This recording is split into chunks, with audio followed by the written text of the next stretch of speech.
अस्सलाम वालेकुम नाजरीन, प्रोग्राम माजरत के साथ मैं हूं शाहिद मेतला। वज़ीर आज़म की जानिब से कल आटे पर नोटिस लिया गया था और आज 55 रुपए आटे की कीमत में इजाफा हो गया। वज़ीर आज़म के बारे में अपोजिशन ये हमेशा कहती नजर आती है कि वज़ीर आज़म जिस भी चीज का नोटिस लेते हैं उसकी मुल्क में या तो किल्लत हो जाती है या उसके रेट्स बढ़ जाते हैं। पंजाब में हालत यह है कि चीनी और आटे और इसके अलावा चीनी और जो दीगर चावल वगैरह हैं उनके गोदामों पर क्रैकडाउन किया जा रहा है और वहां से रिकवर की जा रही है इन तमाम कमोडिटीज की सप्लाईज। ये एक बहुत बड़ा इशू भी बन सकता है कमिंग डेज में।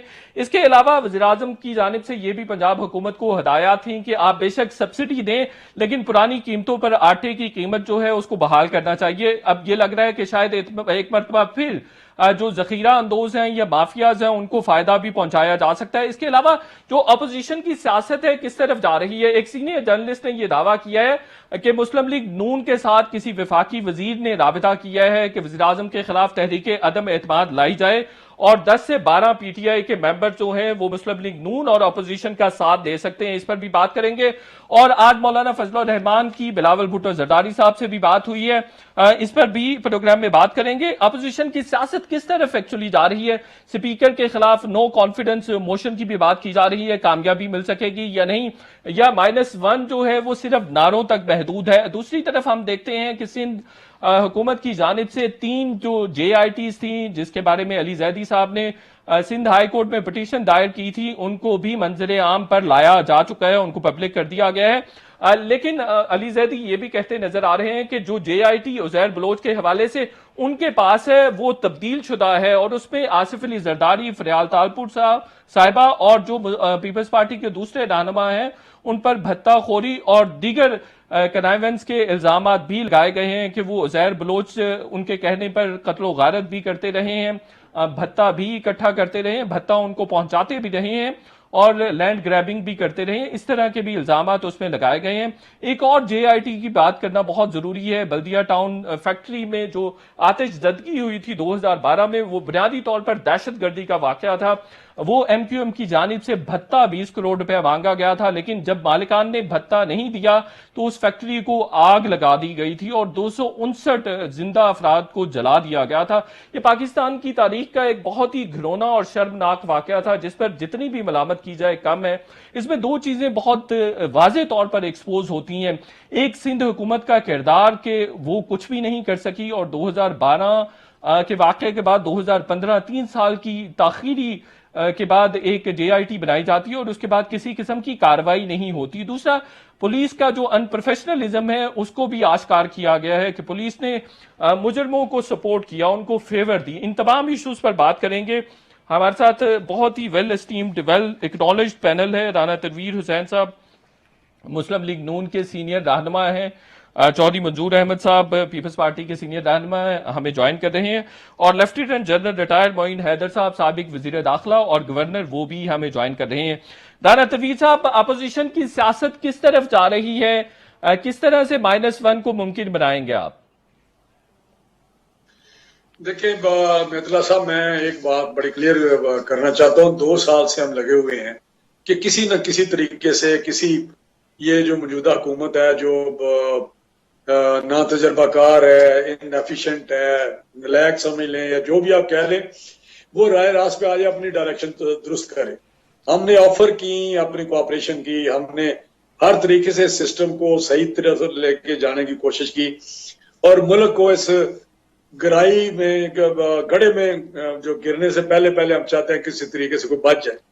लेकिन एक दिन ऐसा नहीं है जो प्राइम मिनिस्टर ने सीरियसनेस शो की हो या जमहूरी कदरें जो होती हैं उनको, उनका जरा बार भी एहतराम किया हो या ख्याल किया हो। अभी वो 2 साल जिस तरह गुजारे आपके सामने है।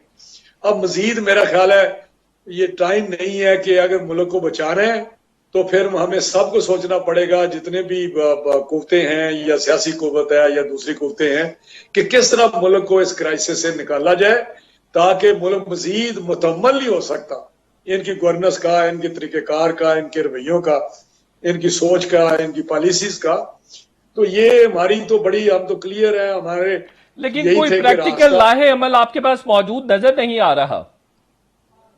देखिए, हमने कई बार कहा है कि हम तो जो भी इनके इश्यूज हैं उस पर बात करते हैं, लेकिन जिस तरह इन्होंने काम किया है उस पे जिस तरह दीवार के साथ लगाया नहीं, दीवार में चुन दिया गया है अपोजिशन को, मैं समझता हूं कि इसका शदीद रद्द अमल भी आने वाला है, लेकिन साथ ही साथ अपने ये कामों के बोझ के तले ही दबे जा रहे हैं। तो ये फिर अब तो हो नहीं आपको सकता 5 साल कि वेट करना चाहिए। इसका मतलब ये है कि 5 साल वेट करेंगे आप? बिल्कुल नहीं हम कर सकते। ये तो आप देखेंगे 1-2 महीने में कोई चीज आपको नजर आएगी, क्योंकि चीजें जो है वो ज्यादा देर कारपेट के नीचे नहीं रह सकती। बिल्कुल सही है। अब कुछ ना होगा। और ये मैं आपको वाकई सही बता रहा हूं, ये -1 वाला फार्मूला हो या कोई भी हो, लेकिन एक ऐसी सूरत हाल जरूर निकलेगी जिससे मुल्क को सही डायरेक्शन में लेके जाया जा सके। एक क्योंकि सीनियर ये तो सहाफी ने दावा किया है राना साहब के उन्होंने आपकी जमात से राबिता किया किसी वफाकी वजीर ने, और उन्होंने ये यकीन दिलाया कि अगर आप वज़ीर-ए-आज़म के खिलाफ तहरीक अदम एतमाद लाते हैं तो 10 से 12 पीटीआई के मेंबर्स कौमी असम्बली आपका साथ देंगे। देखिए ये बात जो है ना, मैं आपको बताऊं कि ये पहली दफा नहीं हुआ, ये तो कई दफा हाउस में हमें कई एमएनएज ने मुझे हलफ और कुरान दे के कहा है कि हम जब भी ऐसी सूरत हाल हुई तो आपके साथ होंगे। अच्छा, लेकिन ये इशू नहीं है। तो इशू ये इन है एमएनएस की कितनी बड़ी तादाद है? कि मैं अब गिनती तो नहीं कर सकता, लेकिन 10-15 तो यकीनी तौर पे हमें मिले हैं और मिलते रहते हैं और बात करते हैं। लेकिन एक इस बात जरूर है कि कोई ऐसा कदम हम नहीं उठाना चाहते जिससे ये हो कि फिर थोड़ा सा उसके इनकी तरफ हो के देखें। जब बजट पास हुआ है, अब सिंपल अक्सरियत 172 की नहीं ले सके। अगर सही देखा जाए जिस तरह प्राइम मिनिस्टर ने आप वो ठीक कह रहे हैं, लेकिन आप राहत भी अपने बंदे नहीं पूरे कर सके। 130 में से 119 वोट आपने हासिल किए। खैर, इस पे राणा साहब ये बताइए कि किस विफाकी वजीर की तरफ से आपसे गलत इंटरप्रेट ना करें। हमने कोई अदम एतमाद तो नहीं करना था ना, ये तो पावर शो वो कर रहे थे। उन्होंने खाना दिया, हम बड़ी नाइट इन्होंने चांद रात को लोग कहते हैं कि जी मनाई, और वहां पे सारे जितने इत्तेहादी थे उनकी मिन्नतें करते रहे।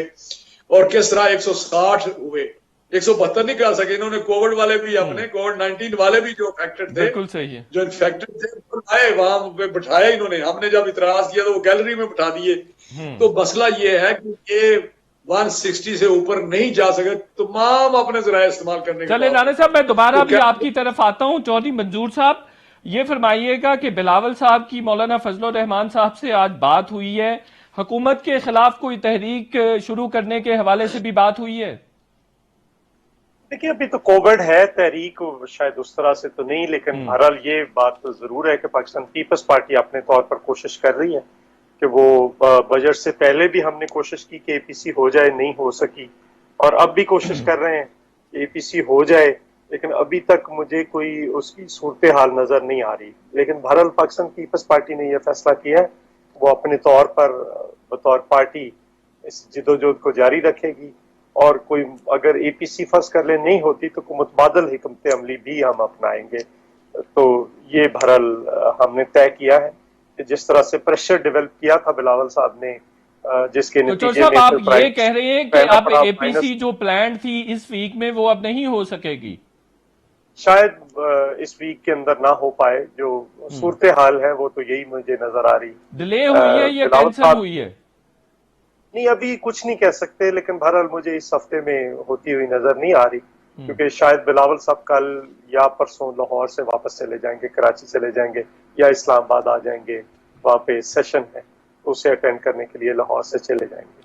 तो चौधरी साहब ये फरमाइएगा कि नो कॉन्फिडेंस मोशन ला रहे थे वो भी नहीं आ सकेगी? नहीं, नो कॉन्फिडेंस मोशन किसने कहा? किसी ने भी नहीं कहा। नफीसा शाह कह चुकी हैं, मुस्लिम लीग नून के इतने सारे लोग कह चुके हैं, बिलावल साहब खुद लाहौर में प्रेस कॉन्फ्रेंस करते हुए कह चुके हैं। मैं उस प्रेस कॉन्फ्रेंस में मौजूद था, उसमें कहीं नो कॉन्फिडेंस का भी जिक्र नहीं है। अभी तो पहले स्पीकर की बात कर रहा हूं मैं। स्पीकर के खिलाफ नो कॉन्फिडेंस की बात नहीं। स्पीकर को उन्होंने ये कहा, स्पीकर पार्टीजन है, पार्टीजन हो गया है। स्पीकर के बारे में, स्पीकर के रवैये के बारे में सोचना पड़ेगा। जब स्पीकर ही पार्टीजन हो जाए तो फिर हाउस कैसे चलेगा? ये मैं उस कॉन्फ्रेंस में भी मौजूद था, मैं तो मुझे एक एक लफ्ज का पता है, निकाल के देख लें। दूसरी मेरी गुजारिश ये है कि देखिए असल प्रॉब्लम क्या है। असल प्रॉब्लम शायद अपोजिशन उस तरह से नहीं है, इनका प्रॉब्लम इनके अंदर है। अंदर क्या है कि सारी तकरीबन मुझे दोस्तों ने बताया कि वहां पे क्या इन्होंने अपने इत्तेहादियों के साथ क्या क्या बातें की वहां पे, और कौन सा इत्तेहादी है जिसने शिकाया कि अंबार नहीं लगाए। MQM, GDA, बाप पार्टी इवन वो नाराज होकर बैठ गई। एक तो BNP तो अलहदा हो ही गई। फिर सूबा महाज, उसके अंदर सिर्फ 2 खानदान हैं जिनके बारे में ये कहा जा रहा है कि वो अकोमोडेटेड है, 3। तो बाकी तो सारे लोग जो हैं वो 15-20 MNAs वो नाराज हैं।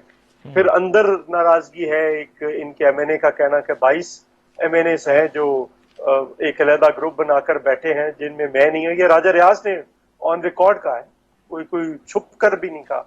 तो ये चीजें कभी ऐसे नहीं होती।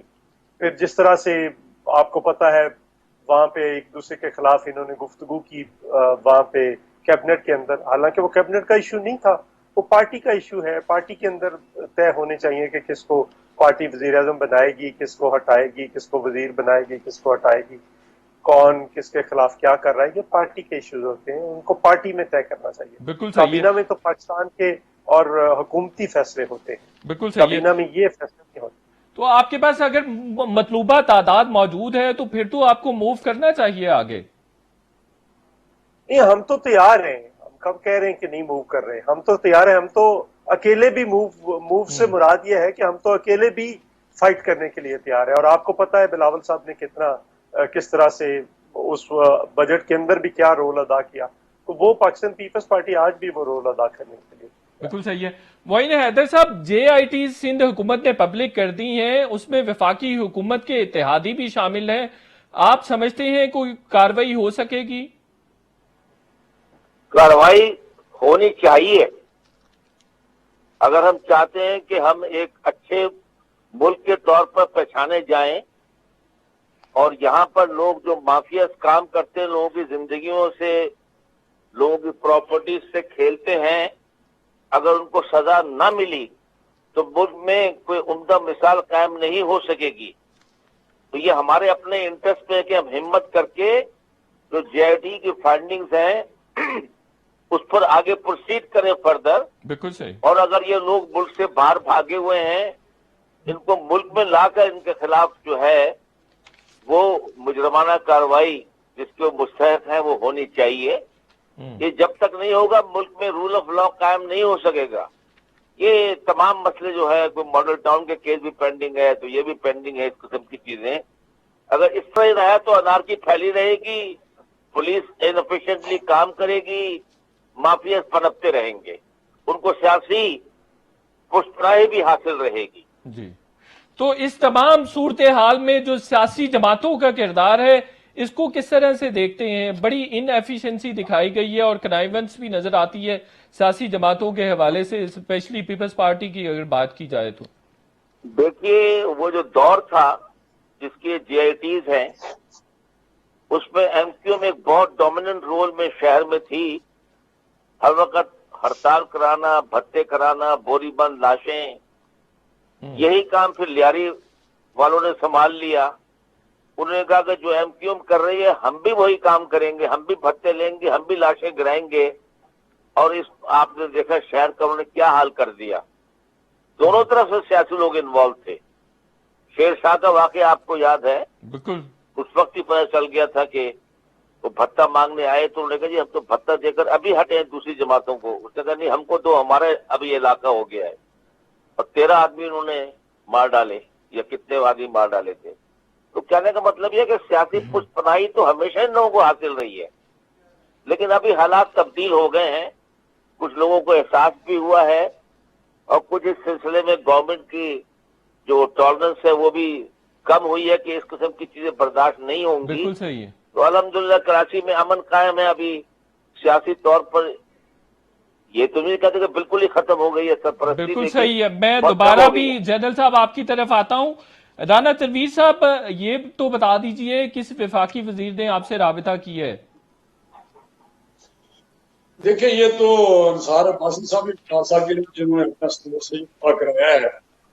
तो मैं समझता हूँ कि ये चीजें जो है ये बड़ी, जैसे बच्चों साहब भी कहे कि इस तरह नहीं मूव होती जिस तरह के वफाकी वजीर ने अप्रोच किया कि जी आप कर दें और हम कर देंगे। हम आपको पता बहुत सारे इसमें फैक्टर होते हैं किसी के अदम एतमाद के कामयाबी में। ये अदम एतमाद कभी बड़ी हिस्ट्री देखें तो कभी आपको नजर नहीं आएगी कभी कामयाबी 99.9%। जब हमारी प्रोविंशियल गवर्नमेंट थी और बेनजीर साहबा उधर फेडरल गवर्नमेंट में थी तो हमने मूव की थी अदम एतमाद, और कोशिश के बावजूद हमारी प्रोविंशियल गवर्नमेंट थी, वो भूल हुआ, चांगा मांगा हुआ, सारा कुछ हुआ जी, लेकिन फाइनली कामयाब नहीं हो सकी। और कुछ लोगों के ये धरना हुआ, जिस तरह धरने में जिस तरह आशीर्वाद थी उनको कुछ नहीं आपको रिमूव किया जा सका। राणा साहब ये बताइए फिर स्ट्रैटेजी क्या है आपके जहन में, है क्या अपोजिशन के? स्ट्रेटेजी में आपको बताता हूँ चीजें जिस तरह आपने देखा है कि मिसाल दी चौधरी साहब ने कि विद इन पार्टी एक चीज हो रही है जो ऐसा और इत्तेहादी जमातें जो है उनके साथ इनके रिटर्न एग्रीमेंट है। रिटर्न एग्रीमेंट से 2 साल तो उन्होंने निकाल लिया, लेकिन जो साइन किया ब्लैक एंड व्हाइट में एक एक पॉइंट पे एक पे भी अमल नहीं हुआ। क्यू के पास जाएं तो वो कहते हैं कि जी हमें टच किया है इन्होंने, अगर एमक्यूएम के पास जाएं तो वो कहते हैं हमें टच किया है। बिल्कुल सही। अगर आप वो देखें मंगल साहब को देखें तो वो कहते हैं जी मेरे 6 पॉइंट में से एक भी नहीं इन्होंने बिल्कुल कुछ सही किया है। अभी। राणा साहब दोबारा आपसे बात करते हैं, एक छोटा सा ब्रेक लेना है और ब्रेक के बाद जब वापस आएंगे तो उजैर बलोच की जो जेआईटी पब्लिक हुई है उस पर भी बात करते हैं।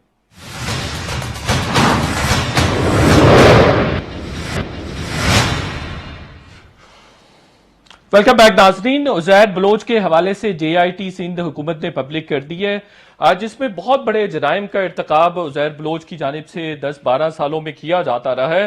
खैर पीपल्स पार्टी की लीडरशिप पर भी खासा ब्लेम आ रहा है। चौधरी मंजूर साहब ये फरमाइएगा कि पीपल्स पार्टी उजैर बलोच को इतनी सहूलियात क्यों मुहैया कर रही थी? देखिए, पहली बात यह है कि उजैर बलोच के हवाले से जो 2-3 चीजें मुझे कहनी है। पहली तो बात यह है कि ये इसको कहां से गिरफ्तार किया गया उसके बारे में खामोशी है, कब गिरफ्तार किया गया उसके बारे में खामोशी है। फिर इस जेआईटी में जो वो अली ज़ैदी साहब ने लहराई, सबके नाम लिए लेकिन एक फर्द का नाम नहीं लिया, डॉक्टर जुल्फकार मिर्जा साहब का। तो वो उनके हवाले से एक्चुअल ये वही कहते थे कि मेरे बच्चे हैं ये। उस वक्त पीपल्स अमन कमेटी को जरदारी साहब ने तोड़ा, पाबंदी लगाई और उनसे वजारत दाखिला। तो डॉक्टर जुल्फिकार मिर्जा साहब आपके वजीर दाखिला नहीं थे? उनको हटाया भी था ना, इसी वजह से, इसी इशू पे हटाया गया था। और जिनकी मिसेज जो है वो स्पीकर हो, उनके मियाँ को हटा दिया जाए तो ये छोटी बात नहीं होती। चौधरी साहब नोबेल प्राइज भी तो नोबेल अवार्ड भी दिया गया आसिफ अली जरदारी साहब की जानिब से उजैर बलोच को। नहीं, कोई नहीं दिया। कहां पे दिया नोबेल इनाम? क्या बात आप कर रहे हैं जी? उनके पास अवार्ड्स हैं सर। और सर अवार्ड्स तो आपके पास भी हो सकते हैं, मैं अब उस पर क्या कह सकता हूं? अगर आप क्लेम कर दें तो मैं आपका कुछ कह सकता हूं। सवाल ये है कि उसको किसने पकड़ा, कहां पे रखा, एक बात। दूसरी बात, पाकिस्तान पीपल्स पार्टी ने कभी इस किस्म की मुसल्लह कार्रवाइयों की हमायत नहीं की। और जो बंदा कह रहा है कि मेरे बच्चे हैं, उसके बारे उसको कोई पूछने वाला नहीं है। पुलिस के अंदर जो मुदाखलत थी, चूंकि वो वजीर दाखिला थे तो उस वक्त हुई। दूसरी बात यह है कि 2012 का जलसा हमने किया था कायद-ए-आज़म के मज़ार पे, उस वक्त भी उजैर बलोच ने पाकिस्तान पीपल्स पार्टी की लियारी से सारी गाड़ियां खाली वापस आई। मैं इसका चश्मदीद गवाह हूं। और फिर मेरी मौजूदगी में जरदारी साहब ने कहा कि मैंने एमक्यूएम से नहीं लड़ना। तो जुल्फिकार मिर्जा तुम मुझे एमक्यूएम से लड़ाना चाहते हो, मैंने नहीं उनसे लड़ना। जिन्होंने बनाया है वो फैसला करें कि उन्होंने एमक्यूएम का क्या करना है। मैं 2 बार पहले लड़के देख चुका हूं, नतीजा क्या होता है, वो फिर उसी को साथ में लाते हैं और फिर हमें मारने के लिए फिर आ जाते हैं। दूसरी बात यह है कि अगर उसने पीपल्स पार्टी के किसी बंदे ने गलत किया, मैं तो ये कह रहा हूं, आपके रिकॉर्ड पे कह रहा हूं, उसके खिलाफ कार्रवाई होनी चाहिए। जहां तक कादर पटेल का है, तो कादर पटेल लंदन में था, वहां उसको वापस बुलाया, आकर वो अपीयर हुआ, 3-4 दिन अपीयर हुआ और उसको क्लियर कर दिया। मेरा ख्याल है उसने गलत रिपोर्ट वहां पे प्रेजेंट की है। मैं मशवरा दूंगा कादर पटेल को कि वो उसके खिलाफ प्रिविलेज मोशन लेकर आए कि आपने नहीं कुछ चौधरी गलत- मंजूर साहब, एक तो मैं अपनी करेक्शन कर लूं, मेरा मतलब था कि अमन अवार्ड दिया गया, मैं मेरे मुंह से कुछ स्लिप ऑफ टंग की वजह से कुछ और कह दिया मैंने। दूसरा ये है मैंने कि कोई नहीं दिया देखिए क्या जो उन्होंने? जो नहीं, नहीं, कोई 164 अमन का अवार्ड नहीं। स्टेटमेंट है जरदारी उजैर साहब- बलोच का, सुन लीजिए। मुझे जरदारी साहब को कोई एक आप मीटिंग ठीक दिखा दे ठीक है, जरदारी वो साहब वैसे की या वीडियो मुलाकात क्लिप्स कर। भी हैं। अच्छा चलें, सवाल सुन नहीं लीजिए। है देखिए clip ऐसे। जो आगे चलते हैं, आगे चलते 164 का जो नहीं, मैं स्टेटमेंट एक है। बात आपसे सवाल में एक सवाल है मेरा जी आपसे जी वापस। जी फरमाइए। उजैर बलोच अगर इस इलेक्शन में शकूर शाद की हमायत करता रहा और लोगों को टेलीफोन करता हो तो क्या मतलब है इसका? देखिए उजैर बाद बलोच ने में अगर तो बिगड़ 2013 गई के थी ना इलेक्शन उजैर में बलोच पीके के साथ, आपके मामलात खराब हो गए थे। खैर उसने ये भी इतराफ किया है कि भत्ता फरियाल तालपुर साहिबा को पहुंचाता रहा है 1 करोड़ रुपया महीने का। और देखिए उसके कहने पे आप लोगों ने बड़ी सारी अपॉइंटमेंट्स भी की हैं। यार कौन सी ऐसी रिपोर्ट है? अपॉइंटमेंट्स क्या वो वजीर दाखिला थे, उनके कहने पे वो एसएचओ वगैरह तब्दील कर देते हो, इसमें क्या है? इसी वजह से तो हटाया जब ये रिपोर्ट्स आई हैं। तो बिलावल हाउस के इर्द गिर्द जो उसने बैंगलोज खाली करवाए, फ्लैट्स खाली करवाए, कोई वो किसके बैंगलोर कहने नहीं पे? खाली कराए, क्या बात कर रहे हैं? कोई ऐसी बात नहीं। बिल्कुल सही। अच्छा जनरल मोइन हैदर साहब, देखिए अली जैदी साहब कह रहे हैं कि जो जेआईटी उनके पास है वो कुछ और है और जो सिंध हुकूमत ने पब्लिक की है वो कुछ और है, ऐसा पॉसिबल है क्या? जी जीआईटी का रिकॉर्ड तो मेरे ख्याल में और भी जगहों पर होगा और 164 के तहत अगर कलमबंद किया गया तो अदालत के पास भी होगा। और हम उम्मीद करते हैं कि अगर इसमें डिस्क्रिपेंसी है, जो रिपोर्टें 2 पब्लिश हुई हैं या जी। पब्लिक की गई हैं, तो कोर्ट से असली कॉपी निकलवा के वो भी अखबारों में और आपके चैनल पर आनी चाहिए ताकि सही सूरत हाल पता चल जाए। लेकिन इतना मुझे मालूम है कि लियारी एक सेंसिटिव इलाका हमेशा से रहा है, लड़ाई झगड़े होते रहे वहां, बाबर लाडला ग्रुप और रहमान डकैत और क्या क्या नाम थे, अरशद पप्पू। तो वहां पर फॉर एग्जाम्पल नादर का दफ्तर नहीं खोलते थे कि भाई वो प्रेशर में ला के गलत काम कराएंगे, लेकिन रहमान मलिक साहब ने खोल दिया और बहुत मिसयूज हुआ है वहां पर। बहुत गलत शनाख्ती कार्ड बने हैं और शनाख्ती कार्ड की बुनियाद पर बहुत गलत जाली पासपोर्ट बने हैं जिसपे लोग बाहर गए हैं। तो ये भी काम वहां बहुत गैर कानूनी काम होते रहे। बाकी ये तो हम सबने विटनेस है ना, आपके तमाम टीवी नेटवर्क से सुन रहे थे, लोग आकर बयान देते थे सर पे कुरान शरीफ रख के कि मैंने इतने लाख मैसेज इशू कर दिए हैं और ये आतिशबाजी के लिए, शादियों को कार करने के लिए नहीं है। मतलब ये था कि वो कराची के शायरियों को मारने के लिए है।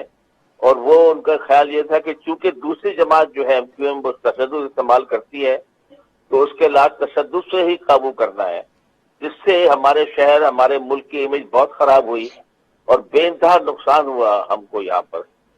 तो इसलिए मैं कहता हूँ कि सही सूरत हाल का सामने आना और उस पर आगे मंतकी अंजाम तक इसको पहुंचाना बहुत जरूरी है, मुल्क में रूल ऑफ लॉ इस्टेब्लिश करने की रिवायत कायम जनरल साहब करने की। ये कमेंट कीजिए कि कैसे मुमकिन है कि एक गैंगस्टर के कहने पे पुलिस के एसएचओ चेंज हो रहे हैं, कहीं हाई प्रोफाइल जो पोस्टिंग्स हैं उन पर भी अपॉइंटमेंट्स हो रही हैं, ये पॉलिटिकल कनेवेंस के अलावा अफिलिएशन के बगैर मुमकिन है क्या? मुमकिन नहीं है और ये बहुत आम प्रैक्टिस है। तमाम पार्टियां, एमएनए, एमपीएस का मेजर काम यही होता है कि वो चली जाएं चीफ मिनिस्टर साहब के पास, प्राइम मिनिस्टर के पास, अपनी मर्जी के एसपी लगाएं, अपनी मर्जी के डीसी लगाएं, बिल्कुल नीचे सही। तहसीलदार लगाएं, एसएचओ लगाएं, तमाम लोग इसी काम में लगे रहते हैं। बिल्कुल ताकि सही। अपनी जनरल साहब मर्जी मुझे का एक छोटा बंदा सा ना हो। ब्रेक लेना है और ब्रेक के बाद जब वापस आएंगे बल्दिया टाउन फैक्ट्री की जो जेआईटी पब्लिक हुई है उस पर भी बात करते हैं।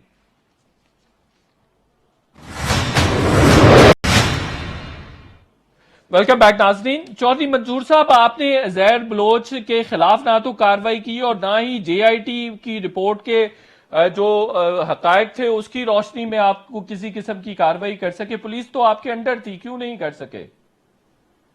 नहीं देखिए, मैंने आपको ये बताया कि पुलिस उस वक्त के वजीर दाखिला के अंडर थी, तो वजीर दाखिला ने ये किया तो उसी वजह से उनको हटाया गया। मैंने तो पहले भी आपको अर्ज किया है, ये थोड़ी बात, छोटी बात नहीं होती कि आप इसको एक बंदे को हटाकर उधर कर दें। आज भी तो है ना, आज कोई आज चलो हम नहीं अगर कर सके तो आज कर लें।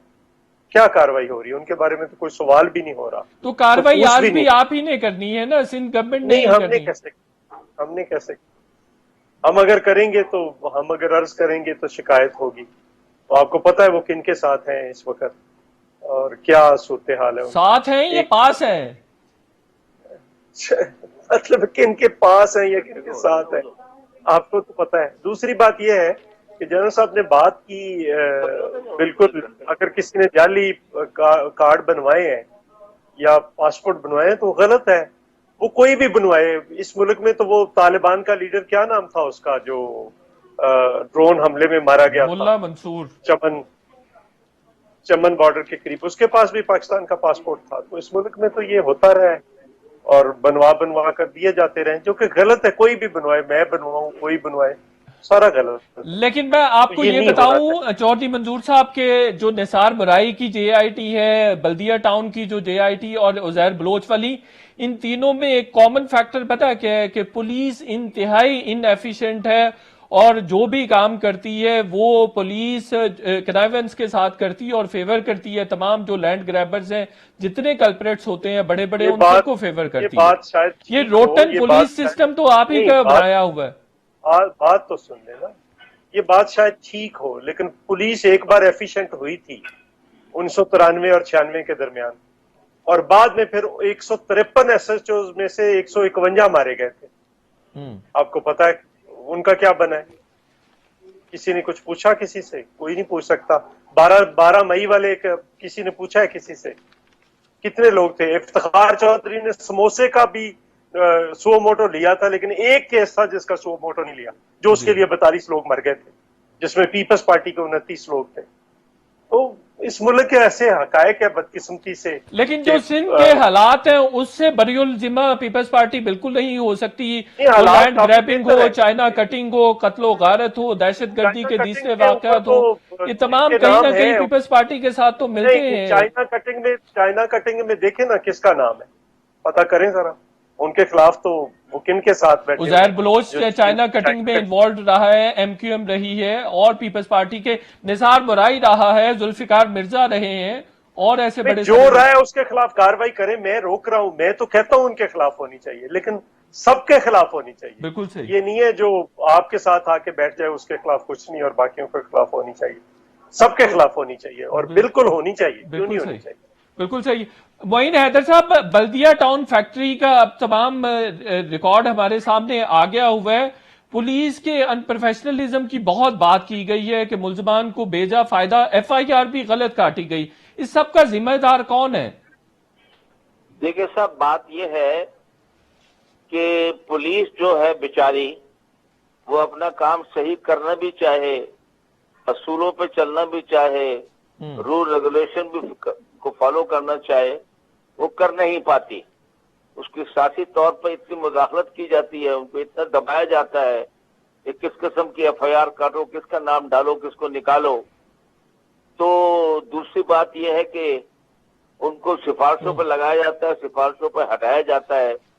उनके भी बाल बच्चे हैं, उनको धमकियां मिलती हैं। और जिस तरह मंजूर साहब ने कहा, लेकिन इस जमाने में जिन्होंने पुलिस, लेकिन इस लेवल पे जो इदारे होते हैं वो मुजरमों का साथ नहीं देते। एक छोटा सा ब्रेक लेना पड़ गया मुझे, ब्रेक के बाद वापस आते हैं।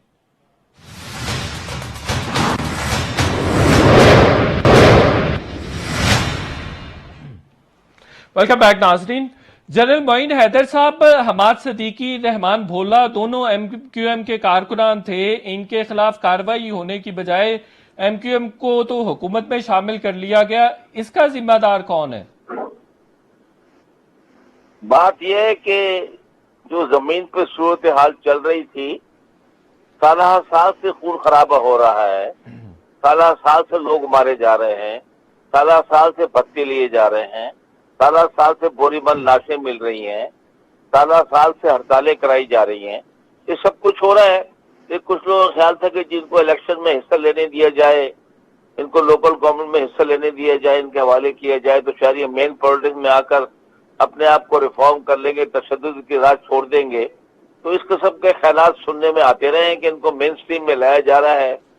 और कभी वो पीपल्स पार्टी के साथ मिलकर हुकूमत करते थे, कभी वो काफ लीग के साथ मिलकर हुकूमत करते थे। तो हर किस्म का दौर गुजरा है, लेकिन तशद्दुद खत्म नहीं होता था।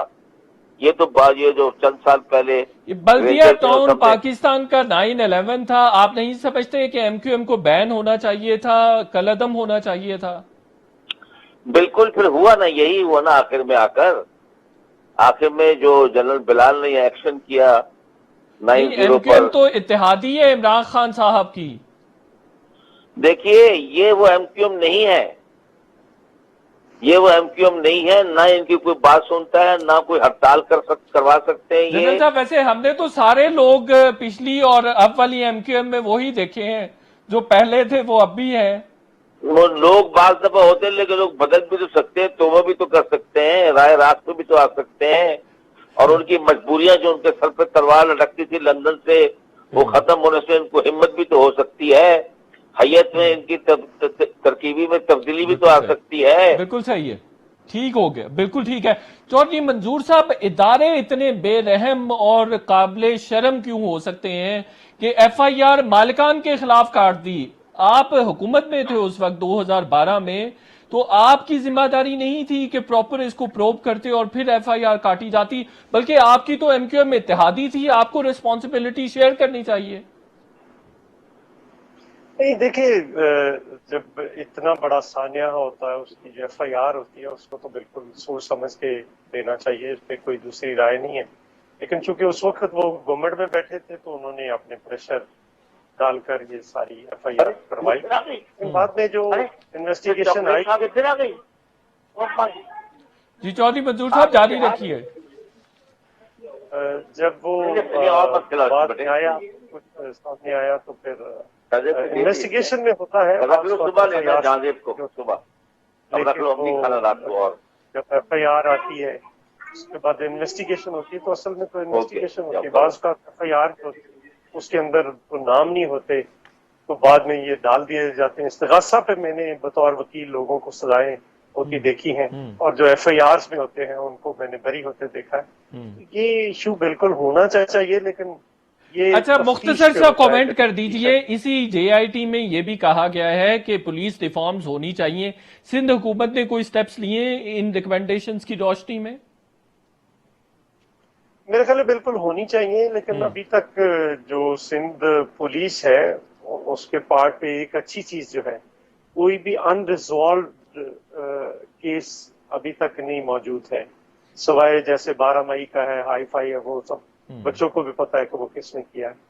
बाकी जितने भी केसेस हैं जो मुश्किल है, वली बाबर से लेकर सारे केसेस ना सिर्फ अनरिजॉल्व बिल्कुल सही है, नहीं है, बल्कि उनके चौधरी मंजूर साहब, सिंध में कन्वर्शन के केसेस भी हो रहे हैं, उसका भी आपकी लीडरशिप को नोटिस लेना चाहिए। बड़ा ही गंभीर और संजीदा मसला है, इस पे भी आप जरूर बात कीजिए अपनी लीडरशिप से। शो का वक्त खत्म हो गया। इस पे इतना कहना चाहता हूँ कि हमने हमारे एक MNA थे, उसको निकाला था, और वो जो निकाला था उसको बिल्कुल सही है। शो का वक्त खत्म हो गया। इंशाल्लाह कल फिर आपसे मुलाकात होगी। कल तक के लिए इजाजत, अल्लाह हाफिज।